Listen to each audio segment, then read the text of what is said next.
বিসমিল্লাহির রহমানির রহিম। বিশ্ব আধ্যাত্মিক জ্ঞান সঞ্চার দরবার শরীফের প্রতিষ্ঠাতা আমার মুর্শিদ কেবলা গাউসুল আজম শামীম আলী চিশতির দরবার হইতে আমি শাহ আলম আপনাদের সকলকে জানাই আন্তরিক শুভেচ্ছা ও অভিনন্দন। আমার মুর্শিদ কেবলা গাউসুল আজম শামীম আলী চিশতির একটি গ্রন্থ হইতে কিছু আলোচনা নিয়ে আবারও আপনাদের সামনে হাজির হইলাম। আশা করি সকলে ভালো আছেন এবং সকলেই মনোযোগ সহকারী এবং ধৈর্য সহকারী শুরু থেকে শেষ পর্যন্ত আমার এই আলোচনাটি শুনবেন। আমার মুর্শিদ কেবলা গাউসুল আজম শামীম আলী চিশতি যে গ্রন্থটি লিখেছেন সেই গ্রন্থটির নাম হইলেন শরীয়তের পেট থেকে হাকিকত ও মারফাতকে উদ্ধার। এই গ্রন্থ হইতে যে আলোচনাটি নিয়ে আপনাদের সামনে হাজির হইলাম, এই আলোচনাটি হলেন সৃষ্টি তত্ত্ব। আজকে আপনাদের সামনে সৃষ্টি তত্ত্বের একটি ছন্দ কবিতার ভাষায় প্রকাশ করিব।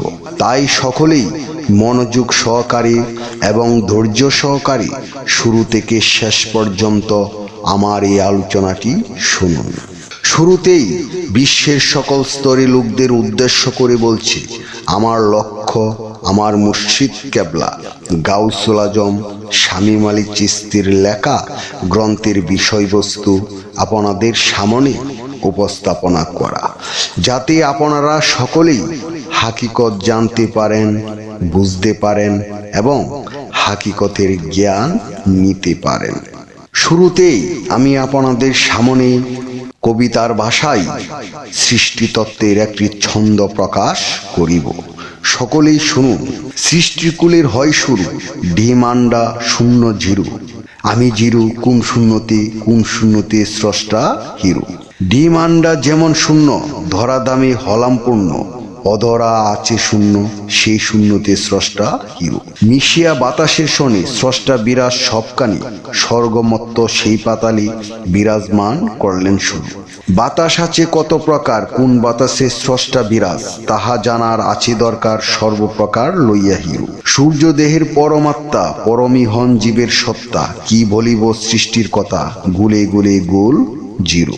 জীব আমি হইছি গুল, পরম যিনি তিনি মূল। মূলের গড়েও সেও গুল, গুলে গুলে সৃষ্টি শুরু। চন্দ্র সূর্য সেও গুল, চন্দ্র সূর্য তারা হলো। জন্ম সৃষ্টির লক্ষ্য করে তাদের থেকে সৃষ্টি শুরু। শামীম আলী শেষে বুঝে, আগে মহা বিশ্ব কুজে। ক্ষুদ্র বিশ্বে যেজন কুজে, সেই হবে রে জ্ঞানের হিরো। এই ছন্দের সার অংশ কিছুটা আপনাদের সামনে প্রকাশ করব, সকলেই শুনুন।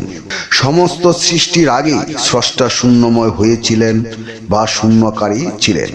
শূন্য কত প্রকার এবং আল্লাহ সমস্ত সৃষ্টির আগে কোন শূন্যময় হয়েছিলেন এবং কোন শূন্য চোখে দেখা যায় এবং কোন শূন্য চর্ম চোখে দেখা যায় না।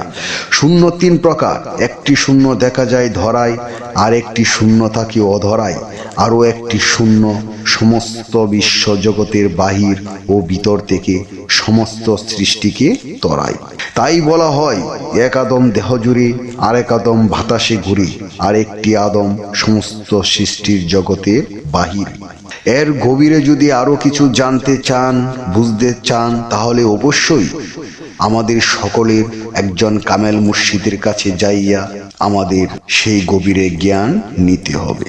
আমি যে আলোচনাটি আপনাদের সামনে করেছি, এই আলোচনাটি আপনাদের কাছে কতটুকু ভালো লেগেছে।